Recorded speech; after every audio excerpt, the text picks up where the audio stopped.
Bismillah, Ustaz. Oh, masya Allah. Sekarang kita sudah di part 2 Part aja dua, nih. iya, lanjutnya kerasa ya. Udah nggak kerasa, melanjutkan di part 1 yang Iya. nanti akan ditonton oleh pemirsa. Sekarang di part 2 kita lanjut daripada cerita tentang memutkinkan hafalan. Iya. Tadi kan dalam sekali duduk yang ke 15 juz. 15 Nah, juz. gimana itu, Ustaz? Ya alhamdulillah, dalam saya dikasih waktu 1 bulan itu, alhamdulillah bisa satu duduk 15 juz. Allah. Itu dihitung dari start jam 7 itu. Start jam 7 selesai itu sore. Oh. Selesai sore. Dan 15 juz berikutnya, 15 juz yang berikutnya dilanjut besoknya. Besoknya. Jadi 2 hari 30 juz. Iya. Allah. Ya alhamdulillah. Begini Ustaz, memang kalau untuk memungkinkan hafalan ya harus begini. Apalagi yang kita kenal, pondok tahfidz terbaik se-Indonesia. Apa itu Ustaz? Pondok pesantren tahfidz yang Quran. Iya yang Siapa itu beliau? Kiai Haji Muhammad Arwani. Nah, beliau ini saya juga alhamdulillah pernah masuk di Darul Quran Pusat. Oh, alhamdulillah. Ya, pernah merasakan setoran nama Mbah Yai Ulil Alba. Bagus kuliah. Setoran nama Mbah Yai Ulil Muha. Oh, iya. Merasakan. Dan beliau juga termasuk sahabat koribnya daripada siapa? Daripada orang tua Abah atau kakek saya. Kakek saya namanya Kiai Haji Zubair Yusuf. Beliau adalah pertama alumni dari Pondok Pesantren Al-Munawwir Krapia, kemudian melanjutkan untuk mengambil sanad di Kiai Arwani. Dan kakek saya itu termasuk murid pertama di Kiai Arwani, Ustaz. Subhanallah. Yang Al-Quran. Dan kakek saya ini bisa membaca Al-Quran, bukan membaca, Ustaz, menghafal Al-Quran, bukan menghafal juga, tapi menghatamkan Al-Quran 30 juz dalam waktu berapa lama, Ustaz? Berapa? 2 jam. 2 jam. Subhanallah.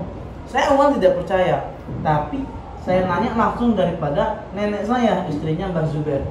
Belum 2 jam katanya dia betul. Saya nanya ke abah saya, abah ngomongnya 3 jam, tapi kata nenek saya 2 jam.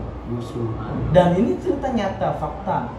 Jadi Zubair ini, Mbah Zubair ini memang terkenal dalam Al-Qur'annya. Dakwahnya dalam Al-Qur'an. Dan beliau sudah keliling Indonesia. Allah yarham Mbah Zubair ini keliling Indonesia dalam dakwah Al-Qur'an. Dan beliau bisa menghatamkan Al-Qur'an ketika tasmid 30 juz, simaan yang sering kita kenal atau khataman. Beliau mampu menghatamkan Al-Quran dalam waktu 2 jam beserta kadang dijelaskan dengan tafsir. Subhanallah. Luar biasa Ya, itu luar biasa, karomannya itulah. Mbah Zubair Yusuf. Iya. Nah, ini juga mungkin termasuk ya karena beliau keturunan daripada wali-wali Allah. Iya. Dia besar juga di sana, makanya diberikan keistimewaan juga karomanya turun kepada Mbah Zubair, turun kepada Abah. Alhamdulillah luar biasa ya. Karena Abah itu kalau di Pekalongan, Zat, mungkin kalau dakwah di Pekalongan lebih cepat daripada di sini. Iya. Karena Mbah Zubair ini dulu penceramah dan dakwahnya sudah terkenal. Tapi Abah waktu mondok di pondok pesantren Meranggen di Demak Al-Futuhiyah, beliau diberi isyarat oleh gurunya, kamu dakwahnya di Kulon, kata gurunya Abah. Nah, Kulon tuh di mana? Abah nggak ngerti, nggak paham. Ternyata Kulon itu di sini. Di sini. Di Kemiri, Abah dakwah di sini. Dan Alhamdulillah berdirilah Yayasan Yayasan Pendidikan As-Salam ini. Ini adalah perjuangan daripada almarhum dari titik nol, Ustaz. Iya, dari tanah ini nggak ada yang dapat wakaf, nggak ada, semua dapat beli. Oh subhanallah. Dapat beli tanahnya. Ada beberapa meter yang dapat wakaf tapi kebanyakan dari perjuangan pribadi Abah menyicil hingga bisa seperti ini. Dan paling luar biasanya istiqomah sampai sekarang dalam sebelum masuk kelas baca Yasin dan Asmaul Husna. Ini adalah kegiatan rutin dari pertama kali berdiri. Rutin membaca Yasin dan Asmaul Husna sebelum masuk kelas sampai sekarang loh, Ustaz. Masyaallah. Alhamdulillah masih terjaga ya. Dan masih terjaga, alhamdulillah. Ini adalah kegiatan rutin istiqomah beliau. Semoga itu menjadi amal jariyahnya beliau ya. Mudah-mudahan ya. Ya ini adalah begitulah Zat, orang-orang soleh, para salafus yang selalu berkecimpung dengan Al-Qur'an ya. Dunia dan akhiratnya dijamin. Lanjut Ustaz. Iya. Ya, singkat cerita saya 6 tahun di Bogor, di Nurul Iman. Kemudian saya lulus. Saya lulus itu alhamdulillah pas saya tahun-tahun terakhir itu 2 tahun terakhir lah di Nurul Iman. 2019 atau 2020? Iya, 2019 2020 itu saya termasuk orang yang dekat dengan Habaib sana. Termasuk orang yang dekat dengan Habib Muhammad dan Habib Hasan. Itu saya termasuk ya orang dekat lah, sering dipanggil, sering berbincang bersama seperti itu. Alhamdulillah akhirnya di situ ya mungkin keberkahan dari para habaib ya. Saya ketika saya lulus itu saya di rumah itu baru 2 minggu di rumah. Setelah pulang dari Nurul Iman 2 minggu langsung saya ditelepon sama Habib Hasan. Ustaz, antum di mana sekarang? Oh, di rumah Habib. Ya, bagaimana Habib? Ya, antum sekarang siap-siap. Kemana Habib? Saya bilang, udah ikut aja, kita ke pesantren Assalam teman aneh. Ngomongnya belum asal, kita ke pesantren teman aneh. Oh ya udah, kapan Bib? Ya insya Allah besok, langsung siap-siap. Oh ya udah siap-siap. Berapa orang Bib? Ya insya Allah 2 orang. Nanti teman antum nyusul. Ya udah. Akhirnya saya kontak teman saya yang dikasih tahu sama Habibana itu, Habib Hasan. Akhirnya alhamdulillah teman saya langsung nyusul ke rumah saya. Akhirnya berangkat. Janjian sama Habib Hasan, kita ketemu di jalan. Akhirnya kesini bareng. Nyampe lah di sini. Nah, ini cerita singkatnya beliau sampai sini, sampai Assalam. Karena saya kenal Habibana Hasan itu luar biasa Ustaz. Iya. Dan bertemu di Hadrumum. Subhanallah. Kita bertemu dengan Habibana Hasan dan beliau begitu mengarahkan saya. Apalagi kalau ketika saya ke Nurul Iman, pernah ke Nurul Iman diajak keliling jalan kaki. Luas itu. Hampir mau pingsan. Subhanallah itu. Diajak keliling semuanya. Kalau di total itu ada sekitar 26 hektar itu. Dan beliau tidak mau pakai mobil kecil itu loh, Ustaz. Iya. Beliau jalan kaki. Mobil golf, iya. Iya. Tapi kalau Habib Muhammad Wali itu pakai mobil. Tapi kalau Habib Hasan jalan kaki. Dan saya diajak keliling jalan kaki ke pabrik-pabrik, ke tempat-tempat wirausaha Nurul Iman, dan ini sangat terinspirasi bagi saya. Nurul Iman ini gratis, santrinya 15.000. Itu supportnya dari mana uangnya? Dari wirausaha itu ya. Nah, di wirausaha ini bisa memberi makan santri 15.000 sampai sekarang. Ya, semoga Assalam bisa mengikuti. Semoga Assalam bisa ada wirausaha ya, dan termasuk salah satu bisa jadi dukungan kita ya, bisa mengikuti cara-caranya dan ya seperti itu juga. Dan beliau berarti sampai Assalam ini adalah berkat daripada Habibana. Langsung bahasa, kalau kata bahasa Arab Mursi itu amru min syekh. Jadi kalau perintah dari guru itu petunjuk, nggak boleh nolak.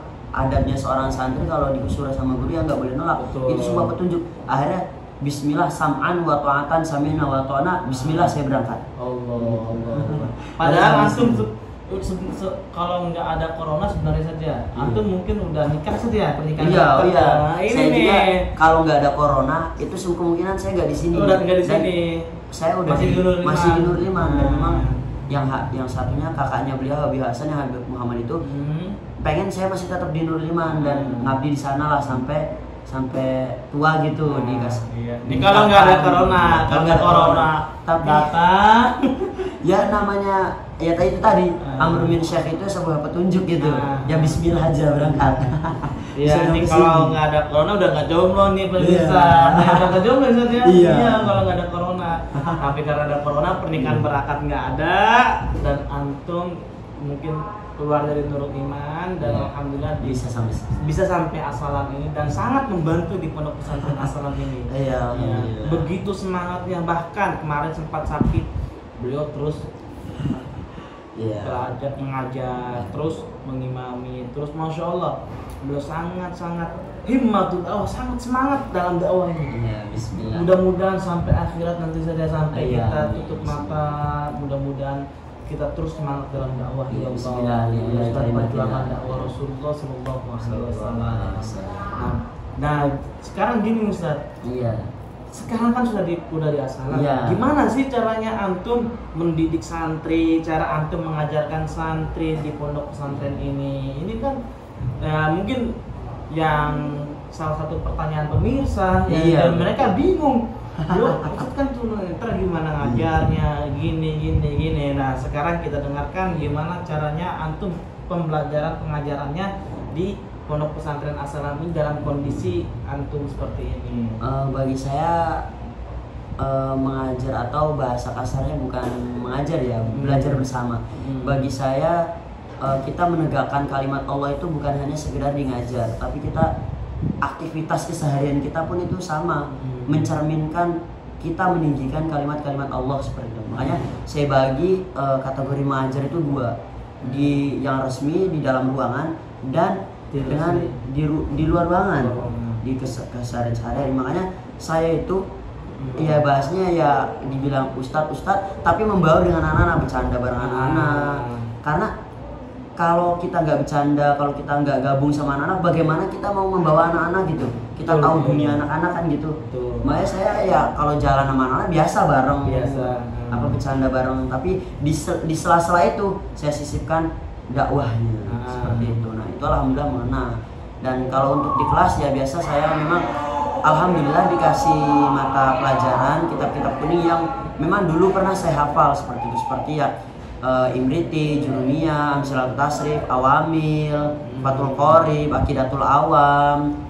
Itu gimana sih Ustadz antum kok bisa hafal semuanya itu daripada kitab-kitab itu? Berarti di pondok pesantren itu mau mengharuskan ya? Iya, memang mewajibkan. Iya, mudah-mudahan bisa dipraktekkan di asal nanti Amin, depannya. bismillah.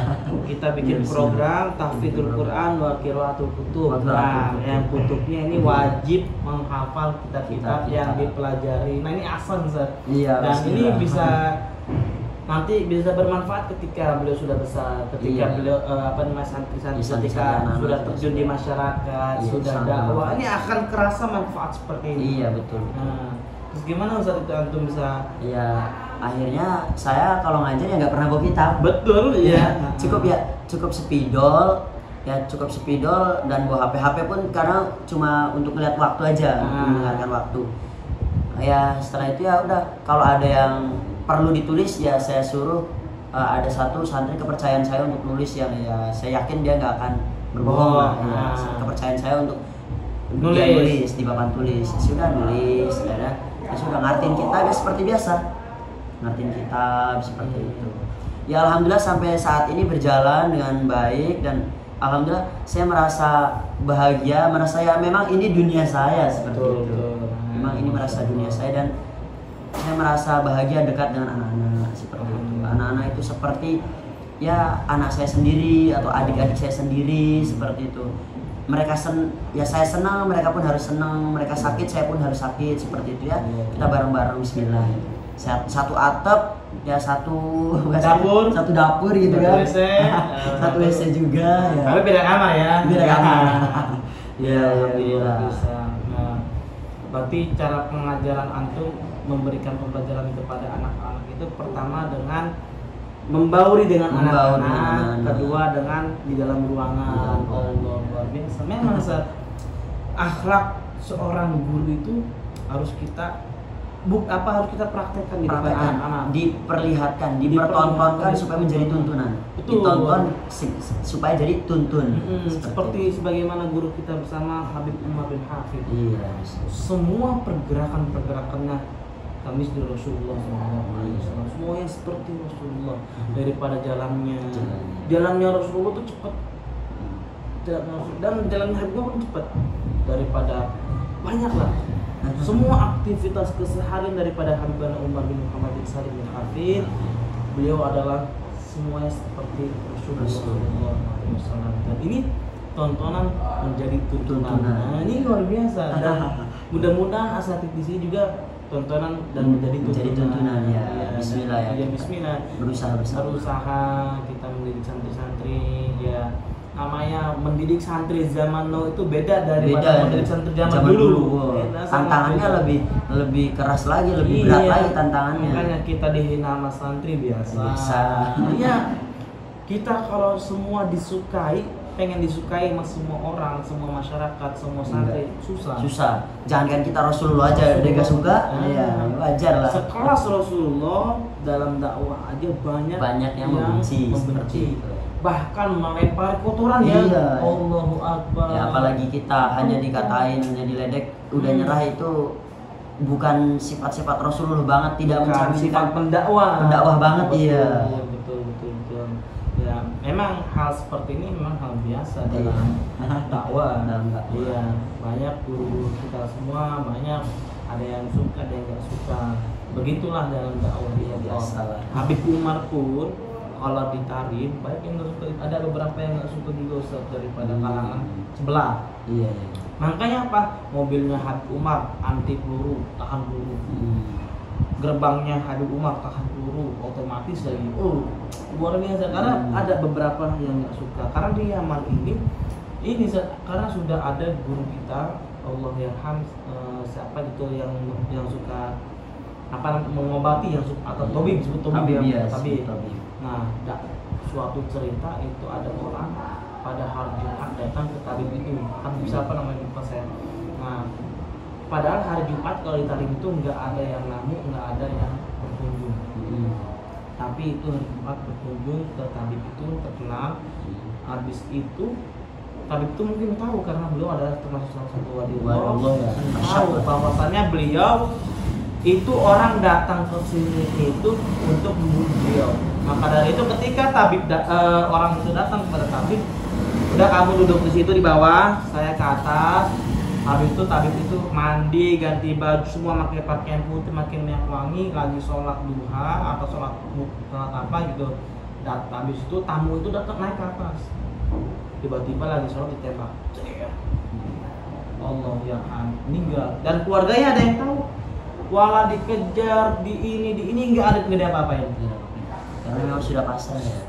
Orang-orang Tarim itu mungkin seperti itu, Zat. Jadi beliau tuh apa yang sudah dikehendaki oleh Allah, ya udah. Bahkan ketika ada ketika ada pertengkaran, atau ada tabrakan mobil, atau ada tabrakan motor, itu ngadu ngomong selalu ala Nabi Muhammad, Allahumma sholli beres. Allahu Akbar. Iya, di Indonesia nggak bisa seperti ini. Iya, jadi masya Allah begitu banyak daripada guru-guru kita dakwahnya itu harus kita tiru, dan beliau itu seperti mengikuti daripada Rasulullah. Tiba di sunnah Rasul. Ya seperti itulah, itu apa bahasanya, usaha kita dari ustadz-ustadz yang ada di pondok pesantren Tahfidz As-Salafi. Ya bismillah kita berjuang bersama, bismillah kita dengan sekuat tenaga kita demi memajukan generasi bangsa. Betul. Untuk menjadi generasi Rabbani, generasi Qur'ani, generasi Rabbani. Ya alhamdulillah saya di sini juga senang, saya di sini merasa bahagia, saya di sini, dan memang ya saya diamanati sama Habib Hasan ketika 7 harinya Abah Miftah itu. Saya dipeluk sama Habib Hasan sambil saya dibisikin, kamu tolong bantu Gus Lutfi, kamu bantu di sini sampai pondok ini maju, dan kalau bisa kamu taruh si Nabi di sini, dan anggap aja ini sama seperti Nabi di Nubuh. Makanya saya benar-benar gitu luar biasa. Walaupun kita ada yang bantul yang memang ini hal biasa Ustaz. Memang jadi karena kita tidak bisa mendidik tidak bisa bahwasannya anak itu baik, cuma pasti ada aja yang bandel. Ada pasti. Dan memang rata-rata pesantren ini adalah timpahan dari anak-anak bandel ketika di rumah.